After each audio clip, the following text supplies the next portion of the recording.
उठ जा नालायक, सुबह के 8 बजने को है। तुझे एग्जाम नहीं देना क्या? थोड़ी देर और सोने दीजिए ना पापा। तू उठता या फिर मैं तेरे ऊपर पानी फेंकूं? रोज गधों की तरह सोता रहता है, पेपर की कोई टेंशन ही नहीं है। और एक हमारा समय था जब हम पेपर में फेल होने के डर से रात भर पढ़ा करते थे, सो ही नहीं पाते थे। तो क्या अब आप उसका बदला मुझसे लेंगे? मैं 15 मिनट बाद उठ जाऊंगा, आप प्लीज जाइए, मुझे डिस्टर्ब मत कीजिए। इतना कहकर रौनक रजाई ढककर फिर से सो जाता है। तू ऐसा नहीं मानेगा, रुक मैं अभी पानी लेकर आता हूँ। बस फिर क्या था, इतना कहकर वो भागते हुए बाथरूम में जाते हैं और पानी की एक बड़ी सी बाल्टी लाकर रौनक के ऊपर फेंक देते हैं। पानी पड़ते ही रौनक झट से उठ जाता है। ये आपने क्या किया पापा? अब तो उठेगा नहीं तो यही करना पड़ेगा ना। वैसे थैंक्स डैड, आपके कारण ना अब मुझे नहाने की भी जरूरत नहीं पड़ेगी। चलिए अब आप माँ से बोलकर मेरे कपड़े निकलवा दीजिए, तब तक मैं ब्रश कर लेता हूँ। वैसे कल ना आप एक काम और करना, नहलाने के साथ साथ मुझे ब्रश भी करवा देना। ये ब्रश करने में ना मुझे बहुत आलस आता है। रौनक की बातों से अरविंद का मुंह खुला का खुला रह जाता है। वो अपनी पत्नी कमला के पास जाता है और रौनक की हरकतों के बारे में बताता है, जिसे सुन उसकी पत्नी हंसने लगती है। तुम अपने बेटे को समझाने के बजाय हंस रही हो। रौनक बच्चा है, धीरे धीरे सुधर जाएगा, आप क्यों उसके पीछे पड़े रहते हो? अभी नहीं सुधरेगा तो कब सुधरेगा? 10वीं क्लास में है रौनक, वो अब कोई बच्चा नहीं रहा। अरविंद की इतना बोलते ही वहाँ रौनक भी आ जाता है। क्या डैड, मैंने आपको एक काम दिया था, वो भी नहीं हुआ आपसे। अरे क्या हुआ बेटा? माँ, मैंने डैड से बोला था कि वो आपको बोलकर मेरे स्कूल की यूनिफॉर्म निकाल दे, लेकिन मेरे पीछे पड़ने के अलावा इनसे एक काम ढंग से नहीं होता। देख रही हो कमला, देख रही हो अपने लाडली को? अरे आप चुप रहिए जी। चलो बेटा, मैं तुम्हें कपड़े निकाल कर दे देती हूँ बस। ऐसे ही साल पर साल बीतते जाते हैं, लेकिन रौनक के रवैये में कोई बदलाव नहीं आता। वो पहले से भी ज्यादा आलसी और पूरी तरह अपने माता पिता पर निर्भर हो जाता है। 2 साल बाद पता नहीं कहाँ गायब रहता है पूरे दिन, अब तक तो आ जाना चाहिए था। अरे आप इतनी फिक्र क्यों कर रहे हो उसकी? दोस्तों के साथ खेल रहा होगा, आ जाएगा अभी। ये कोई टाइम है खेलने का? 10 बजने वाले हैं, इतनी रात में कौन खेलता है? कमला कुछ कहती उससे पहले ही रौनक वहाँ आ जाता है। मम्मी जल्दी से खाना लगा दो, बहुत भूख लग रही है।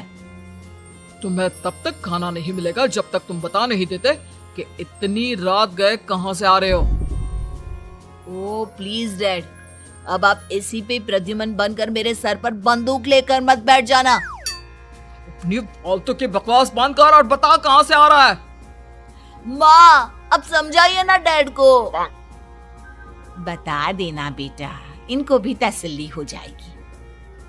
आप बोल रही हैं तो बता देता हूँ, मैं दोस्तों के साथ मूवी देखने गया था, इसलिए देर हो गई। तो इन सब चीजों में मेरे पैसे उड़ाता है।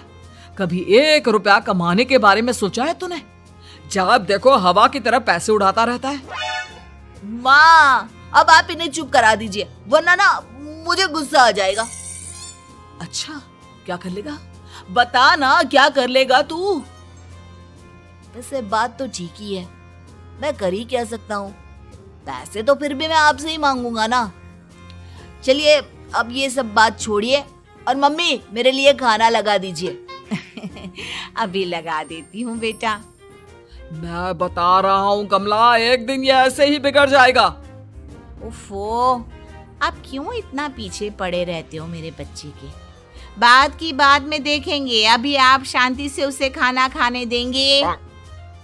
अगले दिन डैडी मुझे 10,000 रुपए चाहिए। हाँ? अब इतने पैसे क्यों चाहिए तुझे? डैड आप बिना सवाल किए कभी पैसे नहीं दे सकते क्या? जब तक तू बताएगा नहीं तुझे पैसे भी नहीं मिलेंगे। अरे अब आप अपने बेटे को पैसे भी नहीं दे सकते? नालायक, तेरी उम्र के लोग नौकरी करते हैं और एक तू है जो नौकरी करने का नाम ही नहीं लेता कभी। आप लोगों के होते हुए भला मैं नौकरी क्यों करूं? अरे हम कब तक पैसे देंगे तुझे? तुझे भी तो अपने पैरों पर खड़ा होना होगा ना। कौन सा उधार के पैरों पर खड़ा हूँ? अपने ही तो पैरों पर खड़ा हूँ मैं। इसी तरह रौनक दिन प्रतिदिन लापरवाह होता जाता है। उसकी लापरवाही को देखते हुए अरविंद और कमला अपने बेटे की शादी कराने का फैसला लेते हैं और 1 महीने के अंदर अंदर ही रौनक की शादी मेघा नाम की लड़की से करा देते हैं। शादी के कुछ दिन बाद, रौनक, मुझे एक अच्छी सी साड़ी चाहिए, आप ला दोगे ना? हाँ, क्यों नहीं। कितने तक की आती है साड़ी? यही करीब 5,000 तक की। तुम चिंता मत करो, मैं आज ही डैडी से पैसे मांगकर तुम्हारे लिए साड़ी ले आऊंगा। आप कब तक ऐसे ही अपने पापा से पैसे मांगते रहेंगे? कोई अच्छी सी नौकरी क्यों नहीं कर लेते आप? अरे डैड के होते हुए मुझे नौकरी करने की जरूरत ही क्या है? पर आप ऐसे कब तक उनसे पैसे मांगते रहेंगे? कुछ आपको अपने दम पर भी तो करना होगा ना। अब तुम भी बाकी लोगों की तरह मुझे ज्ञान देना शुरू मत कर देना। साड़ी चाहिए ना तुम्हें, मिल जाएगी बस। इतना कहकर रौनक अपने पिता से पैसे मांगने चला जाता है। डैडी, मुझे 5,000 रुपया चाहिए। अब 5,000 क्यों चाहिए तुझे? वो मेघा को साड़ी चाहिए थी। अरविंद आगे बिना कुछ कहे चुपचाप उसे पैसे निकाल कर दे देता है। कुछ दिन बाद, तुम्हें नहीं लगता कमला, रौनक हम पर पहले से भी ज्यादा डिपेंड हो गया है? मुझे तो अब उसके भविष्य की चिंता होने लगी है। कल को हमें कुछ हो गया तो वो क्या करेगा? काश तुमने पहले ये सोच लिया होता तो आज हमारा बेटा इतना लापरवाह नहीं होता। तब मुझे कहाँ पता था कि मेरा लाड प्यार उसे इतना बिगाड़ देगा कि वो इस हद तक लापरवाह बन जाएगा। कोई बात नहीं, अभी भी देर नहीं हुई। मुझे पता है उसे कैसे सुधारा जा सकता है। कैसे? अरविंद कुछ कहता उससे पहले रौनक वहां आ जाता है और पैसों के लिए हाथ फैलाने लगता है। डैड, मैं और मेघा बाहर घूमने जाना चाहते हैं। अरे वाह, ये आज सूरज कहाँ से निकला है? Dad please. अच्छा चलो अब मुद्दे की बात करो। मुझे अब 25,000 चाहिए। अब तुम्हें 1 रुपया भी नहीं मिलने वाला। अगर तुम्हें पैसों की इतनी ही जरूरत है तो कोई ढंग की नौकरी कर लो। मम्मी, आप कुछ कहिए ना डैड को। बेटा, वो गलत क्या बोल रहे हैं? ये सब हम तेरे भले के लिए ही तो कर रहे हैं। मम्मा, मैंने बताया ना आपको, मुझे नहीं करनी कोई जॉब वॉब। तो ठीक है, निकल जाओ हमारे घर से। तुम्हारे जैसे लोगों के लिए मैंने ये घर खड़ा नहीं किया है। जितना ये घर आपका है ना, उतना ही मेरा भी है। मैं कहीं नहीं जाने वाला। जाना तो पड़ेगा ही तुझे, क्योंकि अब मैं तेरा कोई भी खर्चा नहीं उठाने वाला। ठीक है, मत उठाइए मेरा खर्चा, मैं अपने दम पर भी जी सकता हूँ। तो बेशर्मों की तरह अब तक यहाँ क्यों खड़ा है? अपना सामान ले और निकल जाए यहाँ से।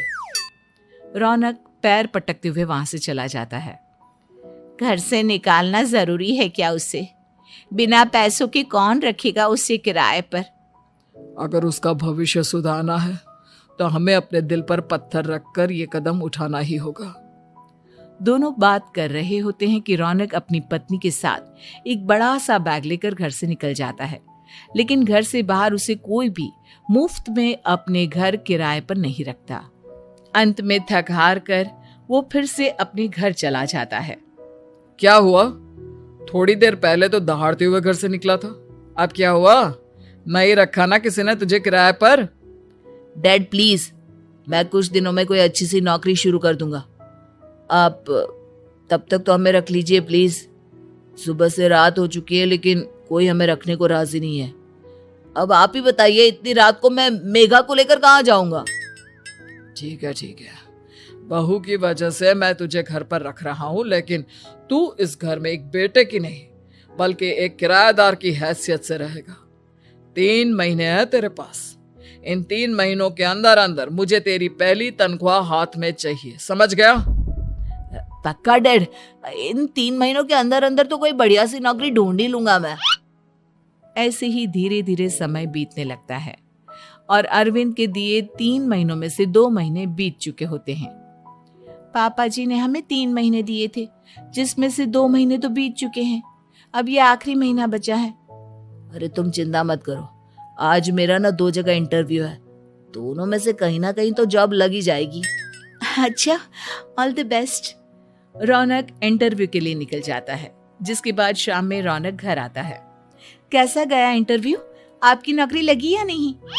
अरे पहले सांस तो ले लेने दो अच्छे से। बताइए ना, मुझसे तो जरा भी इंतजार नहीं हो रहा है। वो दरअसल बात यह है कि मेरी नौकरी तो लग चुकी है, लेकिन पैसे बहुत कम है। कितने पैसे हैं? 15,000। इतने में अरविंद और कमला मिठाई का डिब्बा लेकर आ जाते हैं। बधाई हो बेटा। हम जानते थे तेरी जॉब जरूर लगेगी। लेकिन मेरी सैलरी बहुत कम है मम्मा। कम है तो क्या हुआ, धीरे धीरे बढ़ जाएगी। हाँ बेटा, हम तो बस चाहते थे कि तू अपने पैरों पर खड़ा हो जाए। मतलब अब आप मुझे घर से नहीं निकालेंगे? नहीं, ये सब हमने तुझे जिम्मेदार इंसान बनाने के लिए किया था। Thank you mummy papa. अगर आप दोनों ऐसा नहीं करते तो मुझे कभी अपनी जिम्मेदारियों का एहसास तक नहीं होता। आज आपने मुझे सिखा दिया कि इंसान का अपने पैरों पर खड़ा होना भी जरूरी होता है। इतना कहकर रौनक झट से अपने माता पिता के गले लग जाता है और अपनी कमाई की पहली तनख्वाह वो अपने माता पिता के हाथ में सौंपता है। इस तरह रौनक एक गैर जिम्मेदार व्यक्ति से एक जिम्मेदार व्यक्ति बन जाता है।